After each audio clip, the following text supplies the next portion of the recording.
Jubilito TV Official. So ayun.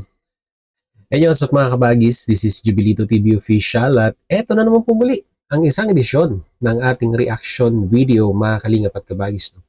Pero bago po lahat, syempre po mega love shoutout po muna kay Kuya Val Santos Matubang, kay Ate Edna Vlogs, kay Kalingap Rab, kay Ruel of Malalag, Kalingap Netizens, Kalingap Subscribers, Kalingap Supporters, at lalong-lalo na po ang ating mga Kalingap Partners. Ayan po, mega love shoutout po sa inyong lahat.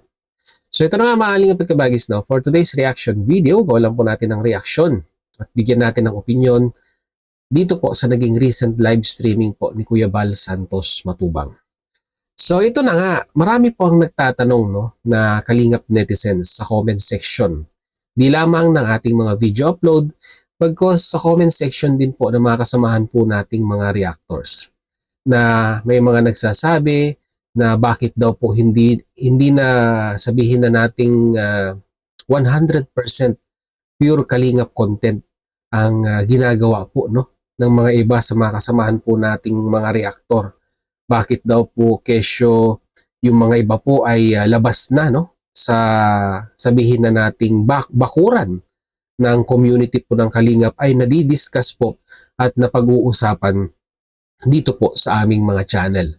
At hindi po ako exempted doon na mga Kalingap at kabagis. No? Baka sabihin nyo nagmamalinis tayo at sabihin nyo talagang bakit hindi na lang yung mga active na mga Kalingap beneficiaries at Kalingap partners ang nire-reactionan natin. No? So dito mga Kalingap at kabagis ay may nabanggit po si Kuya Val Santos Matubang sa kanyang live streaming at muli niya pong sabihin na natin nagbalik tanaw no? Sa isa sa mga kasamahan po nating Kalingap reactors dati, batikang Kalingap reactors na talagang sasabi ko pong nakikipagbakbakan pag meron pong issue sa Kalingap, then all of a sudden ay nawala na nga po sa no? Nawala na po sa cycle ng pagko-content sa mga Kalingap beneficiaries at Kalingap partners natin. No? So ibig sabihin mga Kalingap at kabagis ay nag-iba na po siya ng content. Pero magugulat ka at matutuwa ka mga Kalingap at kabagis dahil although sabihin man nating hindi na po siya nakikitaan ng pagre-reaction sa mga content po ng Kalingap, pero ginulat niya po tayo dahil po sa announcement po ni Kuya Val na talagang ang puso niya pa rin po ay nasa Kalingap. Sino po ito mga Kalingap at kabagis? Tara po, panoorin at pakinggan natin. At narito po yun. Wala pa pala. Bihira. Give me a sec, mga Kalingap at kabagis. No? Give me a sec. Saglit lang. Eto na.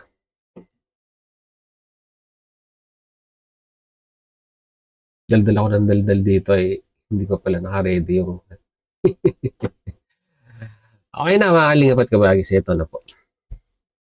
Kagaya nga po ng sinabi ko kanina, sabay-sabay po natin panoorin at pakinggan si Kuya Val Santos Matubang. Narito po yan. Binago namin yung aming guidelines dito mga kaibigan. Sa mga reactors po. Alam mo si Lindo Balyaw. Di ba? Hindi man siya nagpaalam na, Kuya Val, malis ako sa Kalingap ha. Hindi siya nagpaalam. Gumawa siya ng content outside Kalingap. Okay lang yun. Tapos nag-pledge sa landing pad. Oh, nag-pledge sa landing pad. 1,000. Tulong niya po sa landing pads. Okay lang po yan. Kahit sino i-content nyo. Mag-content kayo. Hindi bawal dito na, oy, Kalingap ka lang. Di ba? Ang pakay natin dito po ay makatulong sa landing pads. Kung saan yung viral, doon ka. Views ang hanap natin. Ako views ang hanap ko. Oh, views ang hanap ko. Bakit? Ang dami kong pabahay. 5 magkasunod. Hindi matapos-tapos. Ay, yung pa-birthday nyo sa akin po, yung pa-birthday nyo sa akin, para yan sa sliding window ni Tatay Miguel.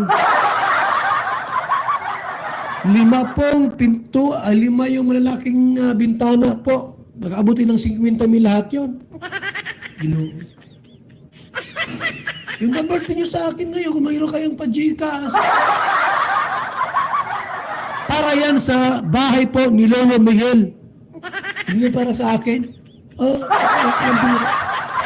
Salamat sa pakulay. Kay Kuya Putpot. Shout out.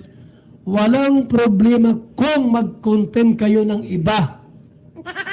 Walang rules na gano'n. Meron bang rules na gano'n na pagkalinga pa, di ka pwede mag-content sa iba? Wala na. Pwede po. Kung may views, content nyo. Tapos, pag sweldo, ma-chat ka. Kaya ba, laki ng kinita ko. Oo nga, laki, kita ko, daming views. Ito Kuya Bal, mayroon akong pang-pledge. Di salamat. Ganyan po yan. Ang habol natin dito po, revenue. Anong sabi ko? Lahat ng sasama sa mga scouting, lahat ng kasama ko sa labas, mag-vlog kayo. Mag-BTS kayo. Para magka-revenue. At makatulong sa landing pad.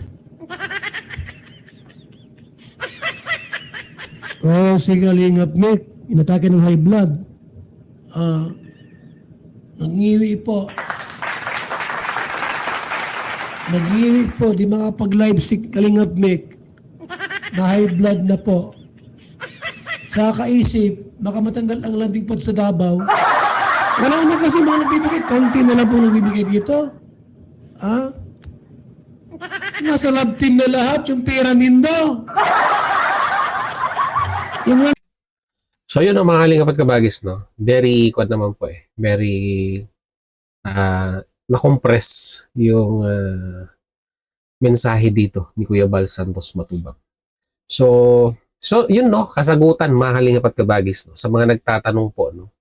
Nagtatanong kung bakit yung mga content ng mga iba natin or mga kasamahan po nating reactor sa Kalingap ay bakit medyo minsan ay kumakaliwa, kumakanan ng pagko-content sa iba. Let's admit to the fact, mga Kalingap at Kabagis, no? Kahit po si Kuya Bal Santos Matubang, no? Kung mapapansin po ninyo ay nagtatapik din sa kanyang live streaming ng outside Kalingap, no? Let's say nung nakaraan si Ivana Alawi, di ba? Sa mga nakaraang buwan, ang dami niya pong tinatapik na labas po, no, sa Kalingap. So, alam naman po natin, no, na ang views ni Kuya Bal Santos Matubang ay talagang hindi na po katulad ng dati, no? Nung kapanahunan po ni Lola Damiana na talagang viral na viral po, no? At alam din naman po natin na si Kuya Bal Santos Matubang ay may mga proyekto pa rin po, no? Kagaya nga po ng pabahay na sabi niya nga po hanggang ngayon ay hindi po matapos-tapos dahil nga po kulang sa pondo, dahil po hindi naman po ganun kalakihan ang revenue na nakukuha niya ngayon dahil nga po mababa ang views. So dito, nabanggit niya rin po ang isa po sa mga kasamahan natin na si Dindo Balyaw, na alam ko po kilala niyo po yan, ay nag-shift na nga po sa politics, no, mga Kalingap at Kabagis, no? At talagang pag-shift niya po ng politics ay sunerte naman po, no? At nagkaroon po ng magandang views at tumaas po ang kanyang subscribers dahil po siguro po nagustuhan nila, no, yung context or yung style po ng reaction, no, or pag-upload ng video ni Dindo Balyaw sa kanyang channel ngayon, no. I do remember nung si Dindo po ay around 80,000 subscribers pa nung siya po ay nag-start na mag-content po, no, ng politics. And nung kasagsagan po, no, ng issue regarding po doon kay Kibuloy ay talagang nag-boom po ang channel niya. Sa ngayon, meron na po siyang mahigit 100,000 subscribers na po. At talagang kung titignan po natin, although sa ngayon ay hindi naman pa rin po consistent ang kanyang pag-upload, ay maganda po yung number of views ng kanyang channel. At yun po, kagaya na sinabi ni Kuya Bal, hindi po siya nakalimot, no? Di ba? Nag-pledge at nagbigay po ng tulong sa landing pad. Pero kagaya na sinabi ni Kuya Bal, as of now, ay hindi sapat dahil mangilan-ngilan pa lamang po, no, ang mga nagpi-pledge ng mga Kalingap partners natin at Kalingap reactors sa landing pad na talagang masasabi po nating kumakain po, no, ng napakalaking halaga buwan-buwan para po masustain sa renta, sa pagkain, sa utilities, at syempre po, no, sa mga stocks na pwede pong ipamigay sa mga kababayan po nating pwede po nilang matulungan, no? So, yun lang mga Kalingap at kabagi. Sana po naging malinaw po sa inyo, no, ang regarding po dyan. Kahit nga po ako, iniisip ko ba meron ba kaya talagang rules na bawal mag-content ng iba outside Kalingap, no? At sa tingin ko po parang wala po akong maalalang rules regarding po dyan. Yung rules regarding sa gaano katagal bago pwedeng reaksyonan ang mga content po ay meron. At rules regarding sa, alam nyo po, sa mga code and conduct, ika nga, no, ay sa pakikitungo sa mga Kalingap partners at kapwa nating Kalingap reactors, may rules po dyan. Pero talagang hindi ko po pagtanto at hindi ko po maisip kung may rules nga ba, mga Kalingap at kabagis, na sinasabi namin noon, ha? Remind us, mga Kalingap at kabagis, no? Kasi wala po akong maalala na rules na nagsasabing bawal mag-content ng iba or labas sa Kalingap ang bawal pong i-content, no, mga Kalingap at kabagis, no. Sa mga matagal na po nating kasamahan dyan na sumusuporta sa atin, kindly remind us kung meron pong existing na rules na ganun o wala. Lagay nyo po sa ating comment section, mga Kalingap at kabagis, no. Ang importante naman dito, by the end of the day, mga Kalingap at kabagis, no, ay nakakatulong tayo sa programa at sa kwan po, no, sa tawag nito, mithiin ng Team Kalingap, no.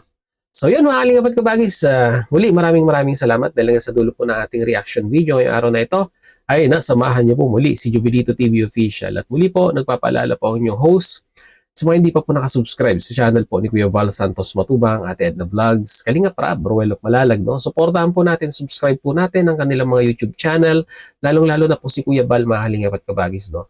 No skip ads po tayo talaga, mga Kalingap at kabagis, at kahit papano po ay madagdagan naman po ang revenue ng ama ng Kalingap.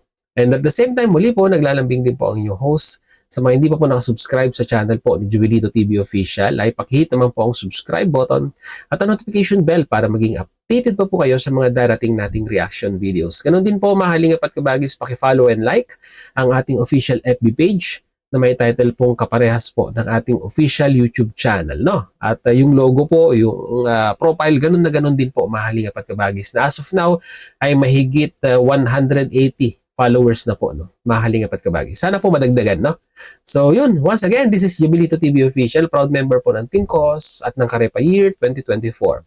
As I always say, mga Kalingap at kabagis, peace, God first. God bless po. Bye!